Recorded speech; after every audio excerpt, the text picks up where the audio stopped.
श्री शिवाय नमस्तुभ्यम। दोस्तों मध्य प्रदेश के अशोकनगर में चल रही तर्पण शिव महापुराण कथा का आज प्रथम दिवस था। दोस्तों आज गुरुजी ने कुछ विशेष जानकारियां दी और उपाय बताए हैं जो इस प्रकार है। गुरुजी ने बताया है कि कभी भी किसी नारी को अपने पति का नाम बार बार नहीं लेना चाहिए। ऐसा करने से पति की उम्र कम होती है और बीमारियां बढ़ती हैं। ऐसा गर्ग संहिता में लिखा है। और दूसरा, किसी भी माँ को अपने ज्येष्ठ पुत्र का नाम भी बार बार नहीं लेना चाहिए।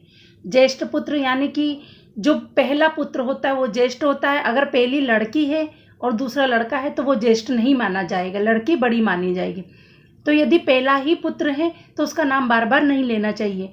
अगर उसका नाम बार बार लेते हैं उसे जीवन में 3 तकलीफ़ों से गुजरना पड़ता है। यानी या तो जीवन में वह मन से दुखी रहेगा, या तन से दुखी रहेगा, या फिर धन से दुखी रहेगा। ये 3 तकलीफ़ें उसके जीवन में और संघर्ष बना रहेगा। तो इसलिए उसका नाम लेने की बजाय उसका कुछ परिवर्तित नाम रखे और वह न ले। तीसरा, जिस गुरु से आप गुरु मंत्र लेते हैं उन गुरु का नाम आपको नहीं लेना चाहिए, बल्कि उनके जो गुरु मंत्र दिया उसका स्मरण करना चाहिए। दोस्तों यदि आपको लगता है कि आपके घर या दुकान को किसी ने बांध दिया है, इससे उसका विकास नहीं हो रहा है, तरक्की नहीं हो रही है, तो श्राद्ध पक्ष में यह उपाय करें। आपको करना क्या है, एक कलश लेना है, उसमें गंगा जल भरना है। यदि आपके पास गंगा जल ज़्यादा मात्रा में ना हो तो उस कलश में जल भर लीजिए और थोड़ी सी मात्रा में गंगा जल डाल लीजिए। यह कलश पहले बेलपत्री के पेड़ के नीचे जल समर्पित करें, फिर इसी कलश से आप शंकर जी को जल समर्पित करें। भोलेनाथ चाहेगा तो नवरात्रि से पहले ही आपको पता चल जाएगा आपके घर को या दुकान को किसी ने बांध रखा है, तो वह बाधा समाप्त हो जाएगी और आपकी दुकान और घर में तरक्की होने लगेगी। दोस्तों कभी आपको स्वप्न में आपके पितृ दिखे तो आपको समझ नहीं आता कि क्यों आए हैं, क्या कारण है। तो 4 जगह यदि आपके पितृ आपको स्वप्न में दिखते हैं तो उन 4 जगहों के कारण बताएं। पहला, यदि सिर के पास खड़े हुए दिखे तो कोई खुशखबरी मिलने वाली है।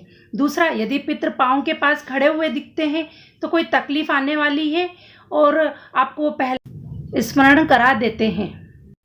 तीसरा, स्वप्न में पितृ कुछ क्षण के लिए दिखते हैं और अचानक से ओझल हो गए हों तो क्षण भर की समस्या सामने आएगी, घबराना नहीं। चौथा, यदि हमारे पितृ, हमारे पूर्वज हमें पेड़ पर या घर के अंदर स्वप्न में नजर आते हैं तो कोई उन्नति की सीढ़ी बढ़ने वाली है, कोई अच्छा काम होने वाला है। यह सब शिव पुराण में और गर्ग संहिता में बताया है। या फिर श्वान को भोजन क्यों कराते हैं?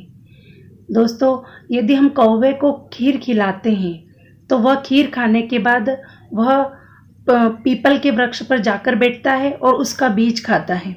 उसके बाद वह कहीं पर भी जाकर विष्ठा करता है। इस विष्ठा करने से जो वो हगार होती है उससे ही पीपल के पेड़ का निर्माण होता है। तो इसके पीछे यह साइंस का रीज़न है कि कौवे को मीठा क्यों खिलाया जाता है श्राद्ध पक्ष में, इसलिए खिलाया जाता है। हम पेड़ नहीं लगा सकते हैं तो इसी माध्यम से कौवे को खीर खिलाने के बहाने हम पेड़ लगाने का काम कर रहे हैं।